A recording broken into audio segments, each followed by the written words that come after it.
So today we're checking out another projector, this time by iZeeker, and this is model IPL610. I want to thank them for sending this over to review on the channel. I'll leave a link down below with current pricing and more information. It's got 600 ANSI lumens, it's got native 1080p resolution, also supports 4K, also has Dolby audio, electronic focus, it's got 4D and 4P Keystone correction, also has a fully sealed optical engine, dual band Wi-Fi, so you have 2.4 and 5 gigahertz, Bluetooth 5.2. Nice thing about this one, you don't need an external streaming device. It's got most of your apps that you would need already built in, like Netflix, Prime Video, YouTube. It's gonna work best on screens up to 120 inches and 8000:1 contrast. Inside the box, you've got some directions on how to power it on, how to focus.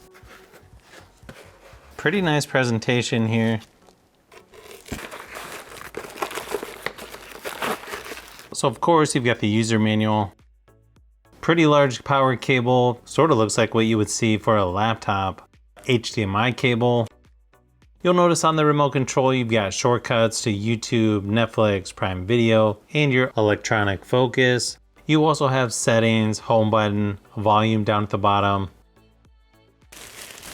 Okay, this actually looks a lot nicer than I was expecting. Has a fabric material on the left and right hand sides, almost like what you would see with a smart speaker. Even though this is pretty compact and I can hold it with one hand, it definitely has some weight to it. Here on the front is your remote control sensor. Looks like you've got some ventilation as well. You've got your power button here on the top.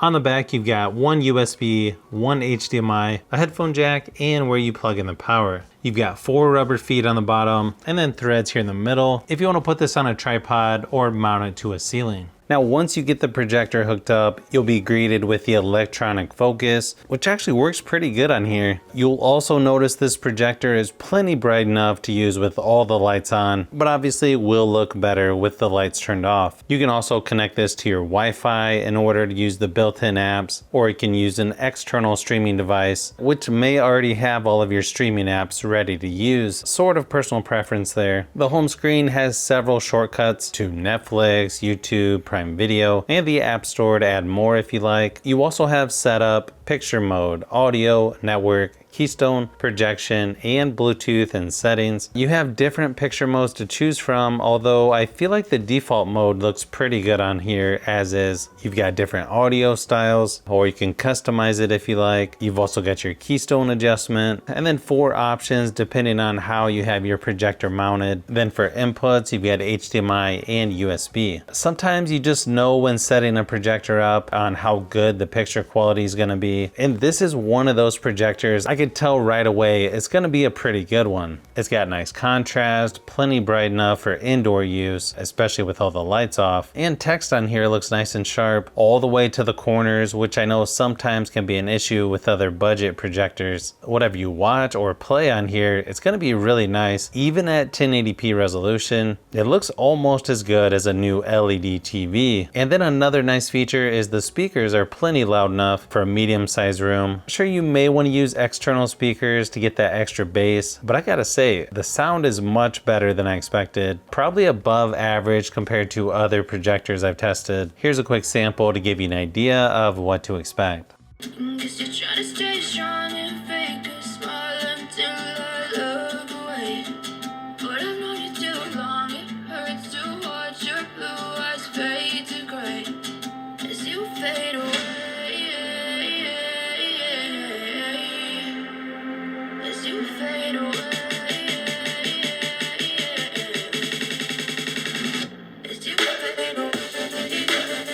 If you want to use this projector for presentations, it's definitely a good option for that. Again, text is nice and sharp. It may just depend on how large of screen you need, but overall this one works really well with my iPad, and even playing some mobile games on here like Asphalt 9. It looks really nice on here without too much lag or delay to even notice. I also tested out Rocket League because that's a game that's easy to see if there's any delay or lag while playing, and this projector could easily handle that. So yeah, I would use this projector if you need one for a game room. If you want to use this for retro games, this one's definitely a good option for that. It's probably one of the better ones that I've tested as far as screen quality goes. Weird thing is, I can't really think of much that needs improved on this projector. It's got just about everything that you would need. The fan noise is fairly low as well, and it just feels more premium than its price. I know some people out there may need a 4K projector, but if you see this one in person, it's actually pretty impressive for 1080p. And this is one you should definitely check out if you're looking for a projector, in my opinion.